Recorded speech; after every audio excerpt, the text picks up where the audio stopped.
Hello guys, today I am going to teach you an amazing algorithm called Binary Exponentiation. This algorithm has been asked in many top product-based companies interviews, and it's extremely useful in competitive programming. Now let me start with a simple question. Suppose I ask you to calculate 2 to the power 99, right? How would you do it in a program? Most of you would say, simple, run a loop 99 times and keep multiplying the answer by 2, right? Something like you have answer, you initialize at 1, you run a loop from i's from 1 to 99, and you kept multiplying the answer with 2, right? And yes, this works perfectly fine. But what's the problem? Now imagine I ask you to compute this much time. Okay, now your loop runs this much time. That's expensive. If we generalize to compute a to the power b using brute force, we need b multiplications. So the overall time complexity becomes O of b, big O of b. And if b is very large, say 10 to the power 9, this becomes impractical. So the real question is, can we do better than O of b? Can we do better than this?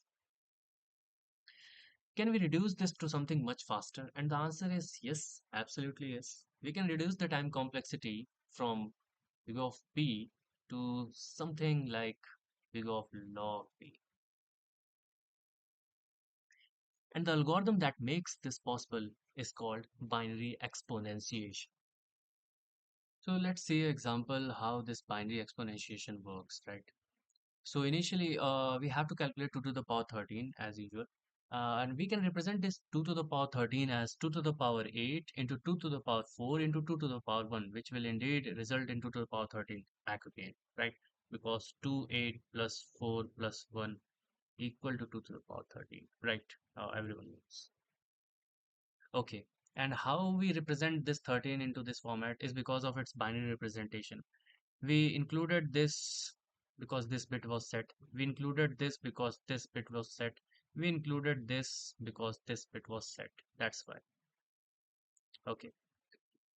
Let's move how we will actually use binary exponentiation. We will have an answer variable, which initially set as 1. Our base is currently 2. This is 2. And the power is 13. In binary, it will be 1101, right? We'll use the formula answer equal to answer into base. And we will apply this formula only when the value we are checking, means the bit we are checking is set. We will start from the LSB and we will check every bit. Okay. And one more thing, while checking every bit in every iteration, we will do base equal to base into base. We'll just require base every time. Why we'll do that? We will eventually find it out, right? So initially the bit is set, the answer value is 1, so it will be 1, a base is 2, the answer is 2, right? We have checked our bit number 0. We have moved to this bit is not set.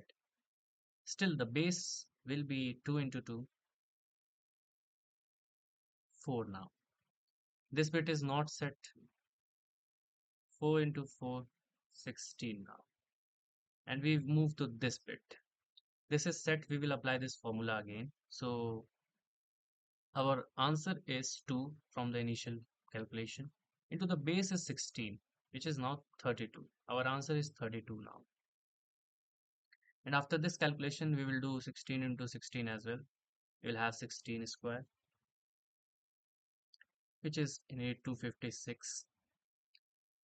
And we will proceed to further iteration. We will see this bit is also set. We will do 32 into 256, which will result in our answer 8192. And we have checked all the bit and we will get our answer. And this is how this algorithm will work. Let's see how its code will look like.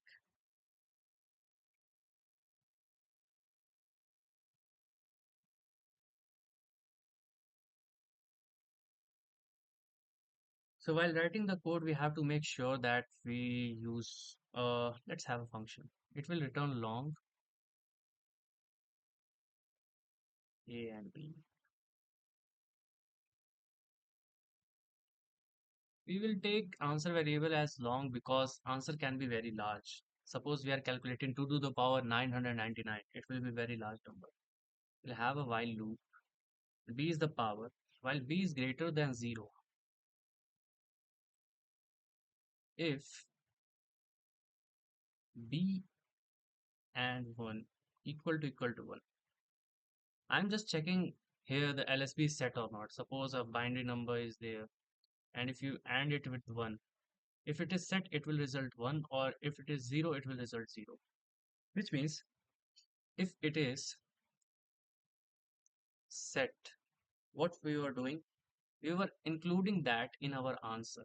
Answer equal to answer into current value. And what we were doing in every iteration, A into A. We were squaring the base every time. So we are doing the same here, right? This is a single if condition, it will run here only. And we were checking every bit, like we check for this bit. Now we want to move on this bit. So we will just do a shift operation. So B is equals to B left shift of 1. And at the end of this program, you have to return, like this will end here, return this answer. And one more confusing thing is how this is resulting in a time complexity of log B, right? So as you know, for representing a decimal number n, we need around log n bits. And our program is actually running for the number of bits. As soon as we have checked this bit, this bit, this bit, this bit, this bit, the program will terminate because the while loop will end, and shifting eventually make the number 0. So that's why the time complexity of this will be O of log B, where B is the power we are raising, A to the power B, right? In the next lecture, we will see the recursive approach, how we will conclude. Thank you.